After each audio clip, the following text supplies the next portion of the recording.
Here we have our HTML markup with a simple clickable button. It has an ID of my button which we'll use to reference it in our JavaScript code shortly.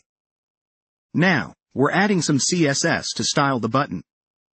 We set the padding for a nicer look, increase the font size for better readability, and change the cursor to a pointer to indicate it's clickable. Next, we have our button handler constructor function in JavaScript. When called with the new keyword, it creates an object with a clicked property set to false, and a handle click method that updates this property to true and logs to the console. We create an instance of our button handler using the new keyword. This instance is stored in the variable handler. We grab a reference to our button element in the DOM using document getElement by ID, passing in the ID myButton. This reference is stored in the variable button. Finally, we add an event listener to our button for the click event. We want the this context inside our handle click method to be our handler instance.